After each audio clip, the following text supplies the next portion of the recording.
Écoute, je ne sais pas si je dois remercier pour l'invitation, parce que faire toute la médecine interne en 15 minutes, ça, j'ai jamais fait encore. Donc, je vais essayer de vous faire passer deux, trois messages simples.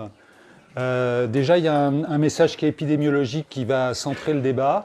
C'est les maladies systémiques. Il y a les vascularites d'un côté, ce qu'on appelle les connectivites de l'autre.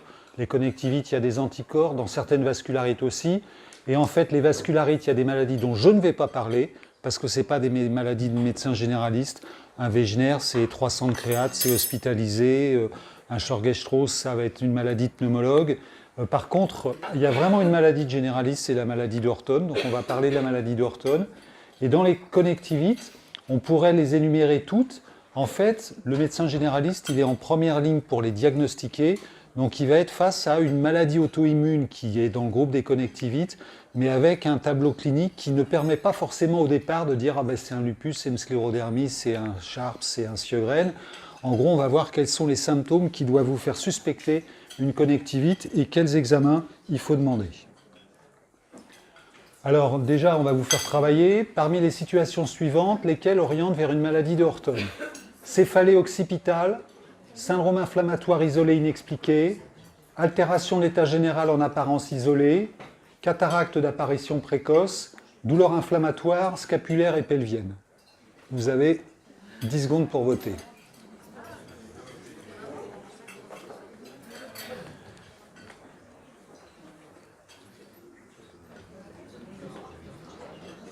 Bon, ben, j'ai bien fait de venir. En fait, on va voir qu'il fallait tout répondre sauf la cataracte. Parce que la maladie d'Orton, ben, évidemment, vous connaissez, la maladie d'Orton, c'est une maladie où on a mal à la tête, c'est une céphalée temporale ou bitemporale avec un risque oculaire, et c'est souvent, pas toujours, associé à une pseudopolyarthrite rhizomélique, une PPR, donc c'est souvent associé à des douleurs des ceintures, ceinture scapulaire, ceinture pelvienne. Donc ça, c'est le signe classique, avec en particulier, il y a un bon signe, c'est l'hyperesthésie du scalp, gens qui vous disent que quand ils se peignent, ça leur fait mal, ou la claudication des masséters, l'association fréquente à une PPR, mais qui n'est pas constante, les signes visuels qui font toute la gravité de la maladie, et puis vous avez un syndrome inflammatoire biologique.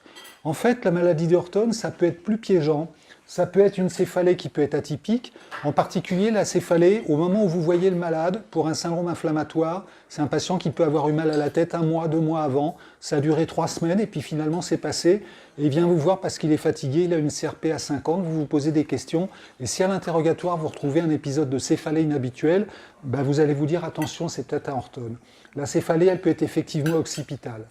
La toux, il y a des Horton qui toussent, la toux chronique, ça peut être une manifestation révélatrice du Horton. Un AVC ischémique, c'est rarissime et de toute façon, ça va être hospitalisé.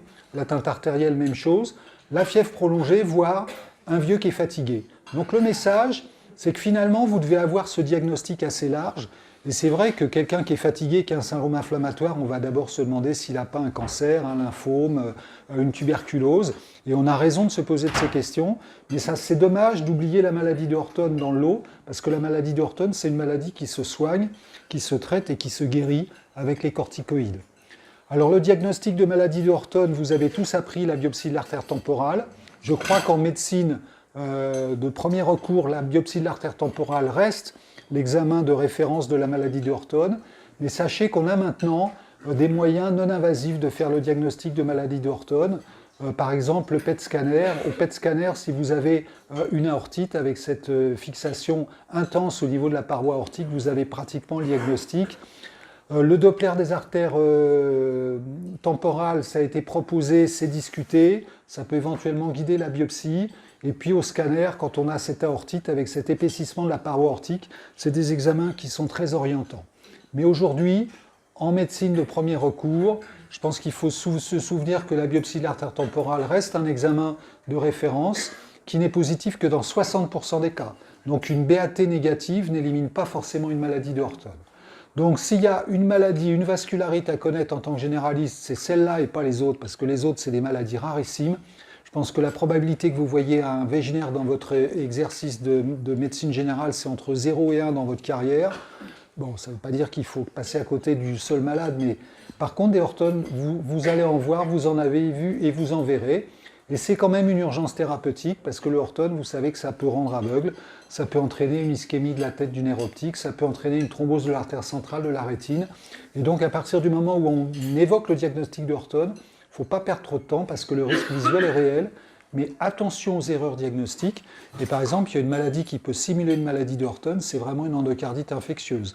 Donc, si vous êtes une très forte suspicion de Horton, si c'est un vendredi soir, vous pouvez mettre des corticoïdes, mais auscultez bien le cœur et prenez rapidement un avis spécialisé. Deuxième registre, les connectivites. Alors là, les maladies auto-immunes avec des anticorps, il y en a beaucoup, ça peut être très compliqué. Et on va commencer par ça. Une femme de 24 ans vient vous consulter parce qu'elle a des douleurs articulaires de rythme inflammatoire. Ça touche les mains, ça évolue depuis 3 mois. Quand vous lui donnez des anti-inflammatoires non stéroïdiens, ça va mieux, mais ça ne règle pas le problème. Et donc, parmi les éléments suivants, devant cette jeune femme qui vient vous voir pour des douleurs articulaires, qu'est-ce qui va vous évoquer éventuellement une maladie auto-immune? Le fait qu'elle soit jeune, le fait qu'elle ait une maladie auto-immune dans la famille, le fait qu'elle ait déjà fait une phlébite, le fait qu'elle ait fait des fausses couches, le fait qu'elle ait une photosensibilisée. Vous pouvez voter. Alors moi, j'aurais mis femme jeune. J'aurais mis femme jeune parce que bon, moi, à l'âge que j'ai, au-delà de 50 ans, quand on se réveille et qu'on a mal nulle part, c'est qu'on est mort. Donc avoir mal dans les articulations, c'est un truc qui est relativement banal. Une jeune femme de 24 ans qui a des arthralgies qui sont sensibles aux anti-inflammatoires non stéroïdiens, c'est pas de l'arthrose, c'est pas ce que notre concierge appelle des rhumatismes, c'est globalement, ça sent la maladie inflammatoire. Donc l'âge jeune est quand même un élément qui l'a orienté. Les antécédents de maladies auto-immunes dans la famille, les maladies auto-immunes ne sont pas des maladies génétiques transmissibles, mais c'est vrai qu'il y a souvent un fond de désimmunité. Et c'est vrai que quand on voit une jeune femme qui a un lupus, elle va vous expliquer que sa tante a fait un basse-dos, elle va vous expliquer que sa mère a une polyarthrite rhumatoïde. Donc bien évidemment, l'absence de maladie auto-immune dans la famille n'est pas un élément qui va vous éliminer une maladie auto-immune chez la patiente qui est en face de vous, mais s'il y a un terrain familial de maladie auto-immune, c'est un élément supplémentaire. La thrombose et les fausses couches, oui, c'est le syndrome des antiphospholipides, on va en parler. Donc ça, c'est vraiment un élément. Une jeune femme qui a fait des fausses couches répétées, vous savez qu'une première fausse couche, c'est un élément extrêmement fréquent. 2 fausses couches, c'est un peu moins fréquent. Une femme qui a fait 3 fausses couches, là, il y a un problème. Soit il y a un problème obstétrical, soit il y a un problème immunologique. Et problème immunologique, c'est une maladie qu'on appelle le syndrome des antiphospholipides, qui peut être largement associé au lupus. Et puis la photosensibilité, c'est la sensibilité anormale au soleil. Là, ça dépend vraiment de la patiente que vous avez en face de vous. Si c'est une jeune femme avec une peau très blanche, une femme blonde aux yeux bleus qui est sensible au soleil, c'est presque normal. Si vous avez une femme avec la peau mate et qui vous dit que quand elle s'expose au soleil, elle a le visage tout rouge et que c'est apparu récemment, c'est un élément qui va vous orienter vers une maladie auto-immune.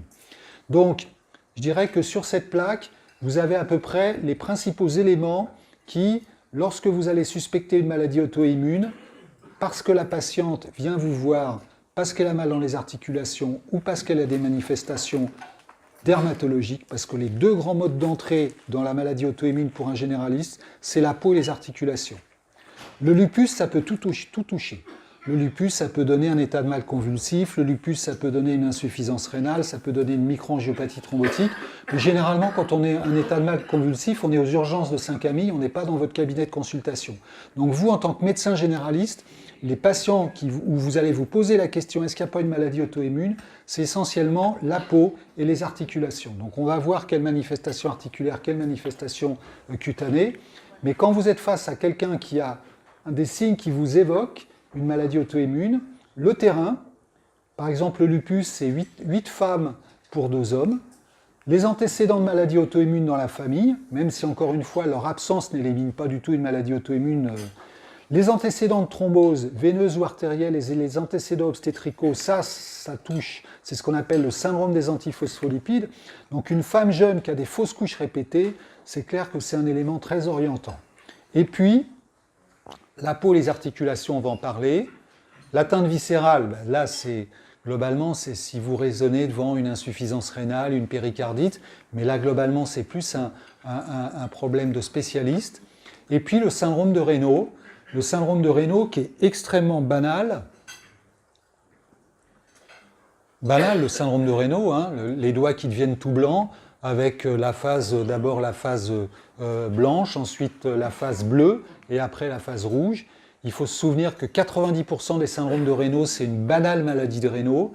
C'est une femme jeune, elle a ça depuis qu'elle est petite, sa mère, elle avait la même chose, et donc globalement, là, vous n'allez pas vous exciter. Par contre, un syndrome de Raynaud d'apparition tardive, une femme de 35 ans qui n'a jamais eu de syndrome de Raynaud et qui se met à avoir un syndrome de Raynaud, là, c'est fortement suspect d'être une maladie auto-immune. Alors, les principales manifestations cliniques des maladies auto-immunes, des connectivites, le syndrome de Raynaud, les douleurs articulaires, le syndrome sec pour le syndrome de Gougerot-Sjögren, c'est-à-dire la sécheresse de la bouche et des yeux, les atteintes musculaires, les douleurs musculaires et l'atteinte cutanée, et puis les thromboses et les accidents obstétricaux que j'ai mis en rouge parce que ça, c'est le syndrome des antiphospholipides. Donc en fait, c'est les situations cliniques où, en tant que médecin généraliste, vous devez vous poser la question, est-ce qu'il n'y a pas une connectivite qui se cache derrière tout ça? Alors sur la peau, l'atteinte typique, c'est ça. Ça, c'est le vespertilio, c'est une éruption érythémato-squameuse qui touche le visage en aile de papillon. C'est les zones découvertes. Donc là, vous voyez, c'est ce que nos collègues dermatologues appellent des lésions affichantes. C'est sûr que là, c'est franchement extrêmement sévère. Ça, c'est une éruption du palais, c'est typique d'une poussée lupique. Et ça, c'est une alopécie. On peut avoir une alopécie en clairière ou alors on peut avoir une pelade, qui est un élément qui est très orientant vers un lupus. Le Raynaud, on en a parlé. Alors, face à un syndrome de Raynaud, vous êtes médecin généraliste, quels sont les signes qui vont vous dire « ça, c'est un Raynaud qui n'est pas habituel, méfiance, il y a peut-être une maladie auto-immune qui se cache derrière tout ça ». L'unilatéralité des signes, l'apparition tardive, l'atteinte du pouce, les troubles trophiques des extrémités ou alors une histoire familiale. Vous pouvez voter.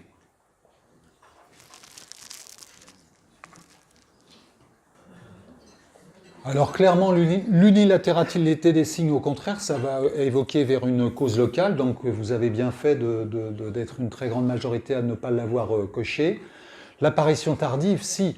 Je veux dire, une maladie de Raynaud, la maladie de Raynaud, c'est un Raynaud banal, il y a souvent une histoire familiale, ça commence pendant l'adolescence, donc ça, l'apparition tardive est un élément qui est très évocateur d'un Raynaud secondaire.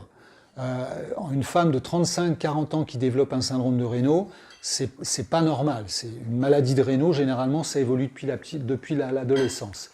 L'atteinte du pouce, c'est très évocateur. L'atteinte du pouce, dans une maladie de Raynaud, ça épargne le pouce. Donc quand vous avez un Raynaud qui touche le pouce, ça c'est suspect. En particulier, c'est ce qu'on voit dans la sclérodermie. Les troubles trophiques des extrémités, une maladie de Raynaud banale ne donne jamais de troubles trophiques. Donc si vous avez des ulcérations pulpaires, c'est clair que vous avez un Raynaud qui nécessite un bilan étiologique, et dans le bilan étiologique, il y a les maladies auto-immunes. Et puis l'histoire familiale, ben non, au contraire, parce que si vous avez du Raynaud chez la maman, chez la grand-mère ou chez la sœur, globalement, c'est très probablement une maladie de Raynaud.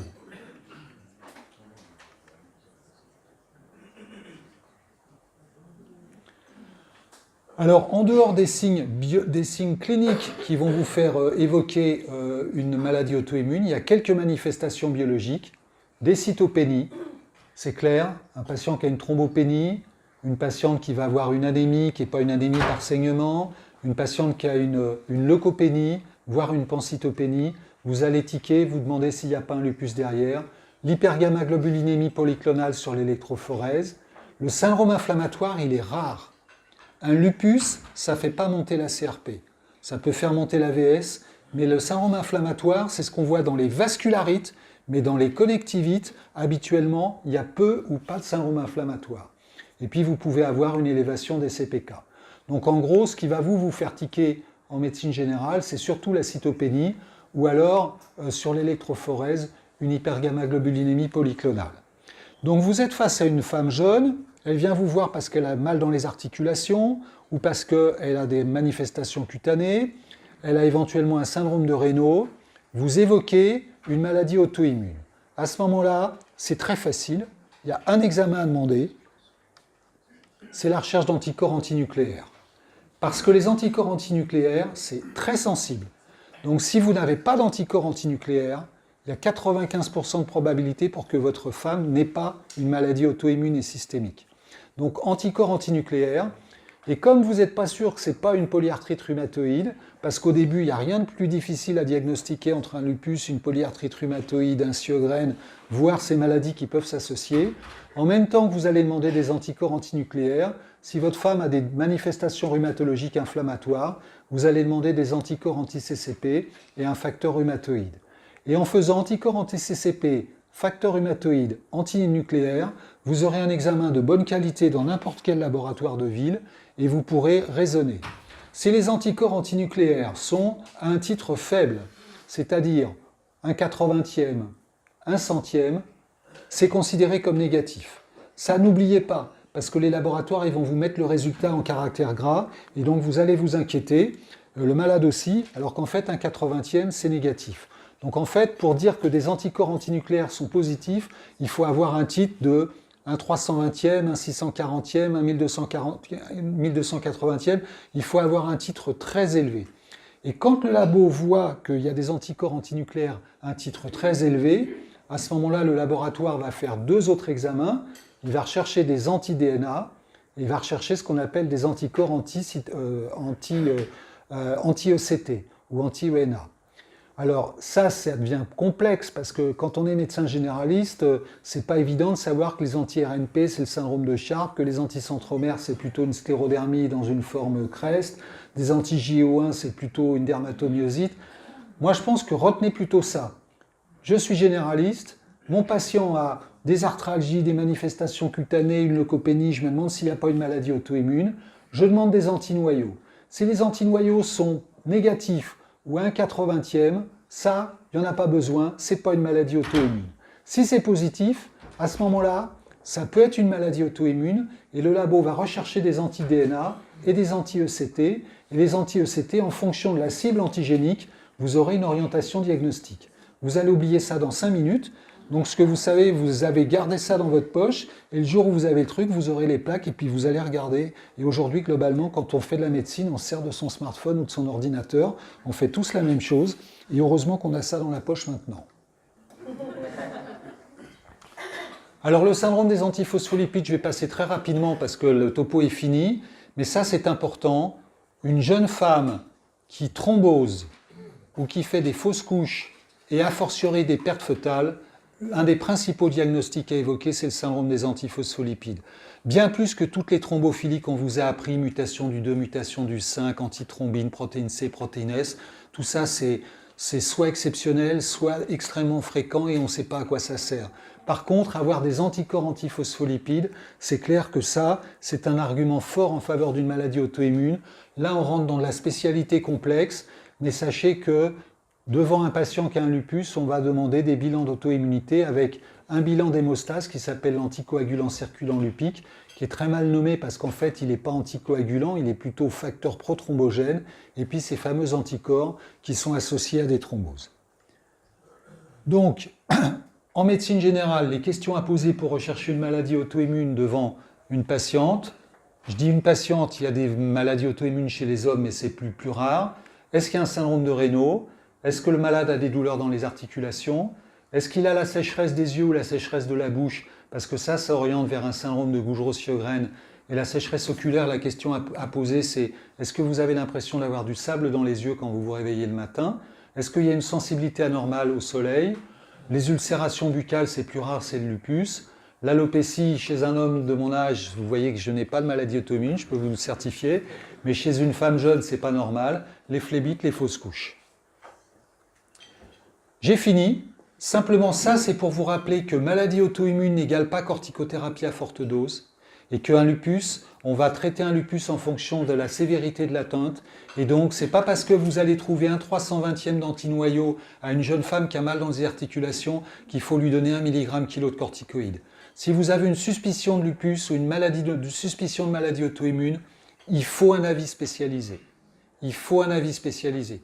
Le lupus, c'est une maladie qui, dans la grande majorité des cas, va être relativement banale, relativement bénigne, mais un lupus, c'est aussi une maladie qui peut mettre en jeu le pronostic vital ou fonctionnel, et en particulier dans les 2 à 3 premières années.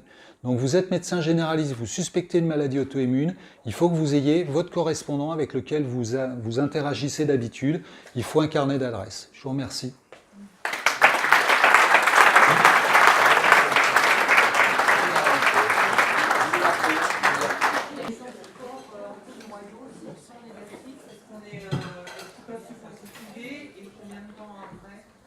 Alors, tout peut se voir en médecine, mais globalement, un lupus, un Sjögren, une sclérodermie, etc., quand tu n'as pas d'anticorps antinoyaux au départ, a priori, il faut chercher autre chose comme piste diagnostique. Alors, il y a des finesses, hein. Par exemple, il y a des dermatomyosites, des syndromes des antisynthétases, où on peut avoir des anticorps antisynthétases sans avoir d'anticorps antinoyaux. Exceptionnellement, dans le Sjögren, on peut avoir des antiros sans antinoyaux, mais c'est rare. Donc, si on fait des trucs rares dans des maladies rares, vous allez vous noyer. Donc, moi, je pense retenez plutôt, voilà, mon patient, elle a des arthralgies, cette jeune femme, j'ai des antinoyaux négatifs, c'est probablement pas une maladie auto-immune. La polyarthrite rhumatoïde, c'est plus compliqué parce que les anticorps anti-CCP qui ont beaucoup simplifié le diagnostic de la polyarthrite rhumatoïde, il y a quand même des polyarthrites rhumatoïdes à anticorps anti-CCP négatifs. Et dans une polyarthrite rhumatoïde, normalement, habituellement, il n'y a pas d'anticorps antinoyaux.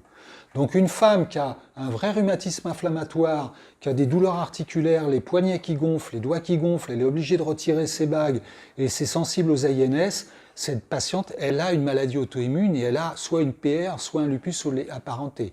Donc là, même si tu as un bilan d'auto-immunité négatif, si tu as vraiment un rhumatisme inflammatoire prégnant, il faut un avis spécialisé.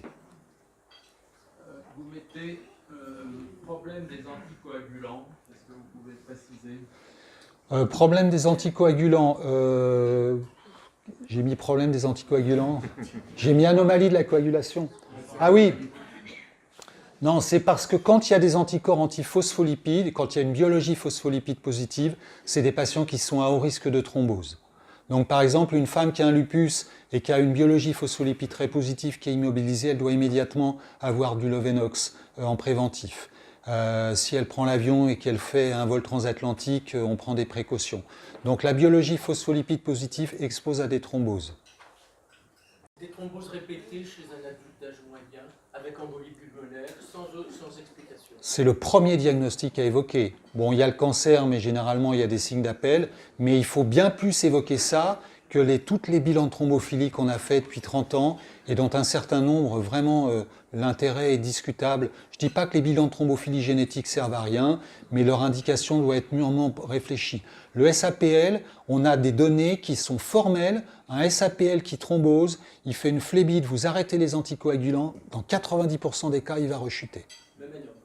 Même un homme, en plus un homme. Vous savez que dans la thrombose, le fait que le sexe féminin est un facteur de risque de récidive par rapport au sexe féminin. Thrombose. Masculin. Dernière question. Les facteurs antinucléaires sont sensibles avec votre seuil à 1 sur 100. J'imagine qu'ils ne sont pas très spécifiques. Donc un patient qui a 1 sur 180 ou 1 sur 360, ça veut dire quelque chose? Très bonne question. 1/100e, c'est la limite de positivité. Donc 1/100e, pour moi, c'est considéré comme négatif. 1/160e, 1/320e, ça oriente vers une maladie auto-immune, mais un anticorps antinucléaire positif de manière isolée ne permet en aucun cas d'affirmer une maladie auto-immune. Simplement, si vous avez un titre fort, ça sent la maladie auto-immune, mais la maladie auto-immune, ce critère diagnostique repose sur des éléments cliniques. Merci beaucoup. Voilà.